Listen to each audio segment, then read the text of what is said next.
Joining me now is Congressman Tom Cotton, who represents the 4th Congressional District of Arkansas. Congressman Cotton has been working on other violations of conscience as it pertains to Obamacare, including as being a big supporter of H.R. 940, one we've talked about here on the program before by Congressman Diane Black, that would protect people of faith from having to purchase coverage that includes abortion or face other penalties. And he's working hard to make that law. Congressman, welcome back to Washington Watch. Thank you. It's great to be on with you as always. Well, Congressman, we are now seeing as the deadlines have come and gone, Americans being forced into the Obamacare exchanges, and then we have these mandates from HHS that include contraception and drugs that arguably induce abortion, sterilization, regardless of the religious convictions of these business owners and nonprofits. Is Congress going to step in and protect the religious rights of these businesses and individuals? I certainly hope we will. I am pushing for Congress to do just that. You mentioned one vehicle, H.R. 940, the Healthcare Conscience Rights Act. There's also some effort to potentially do that during the spending legislation that we'll be facing in the coming weeks. But to go back to a point that you made before my introduction, I think it was very well said. Freedom of religion is about more than the way we worship in church on Sunday morning or on Wednesday night. It's about the way we live out our lives. That includes our lives in the workplace or our lives when we choose our health insurance plans. And I think it is deeply offensive that the administration, through Obamacare regulations, are forcing people who are opposed to abortion to pay for it or subsidize it, whether it's for themselves or for others.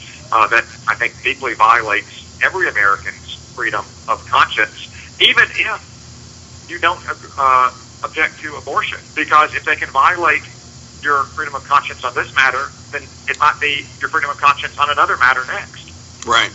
And I've had that discussion, Congressman Cotton, with a number of members who, some more than others, understand that this is really kind of a breach of the firewall around religious freedom, which is our first freedom, fundamental. And if we allow it on this, which, as you point out, not everybody's upset about this, not everybody's concerned about contraception, not everybody's concerned about abortion, but the fundamental issue here is what we've got to stay focused on, and that is the issue of religious freedom. People ought to be able to live their lives according to their faith. That's what the founders said was their right and what they guaranteed that they would protect in the Constitution. And that is, in fact, what's under assault. How many of your colleagues see it that way? Certainly many on the Republican side of the aisle do understand that. It's a conversation I've had.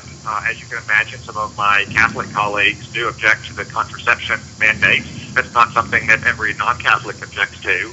But if the government is willing to violate the freedom of conscience of Catholics, then Baptists or Methodists or Lutherans or anyone else could be next. And that's why we have to stand for the freedom of religion for every faith in America, which is, as you say, the very first freedom. It's the first thing that's mentioned in the Bill of Rights among all the other very important rights in the Bill of Rights. And it's the reason that so many of our forefathers and ancestors came to the New World, the Old Worlds, to get away from oppressive religious persecution. And to be able to live their life according to their faith and build community around those concepts and precepts and principles. Congressman Cotton, you mentioned H.R. 940. We've had Congressman Black on the program before. We're encouraging people to contact their members of Congress to sign on as co-sponsors. I think that's picking up some steam.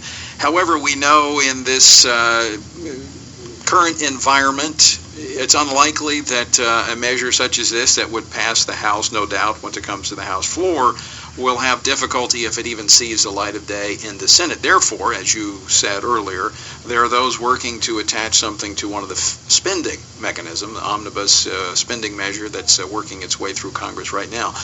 What are you hearing in terms of that? What are the prospects of something being attached to one of the funding measures?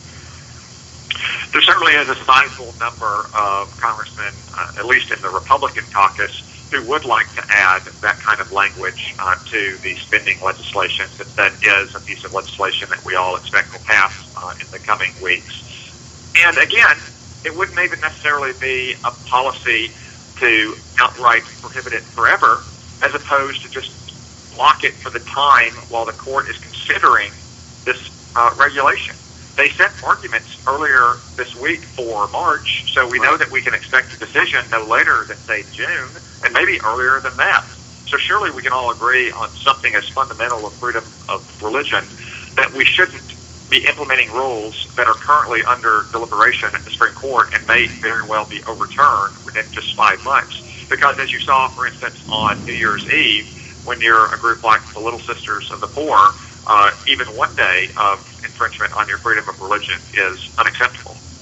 I mean, that only seems reasonable, Congressman Cotton, that you say, all right, the court's taking this up.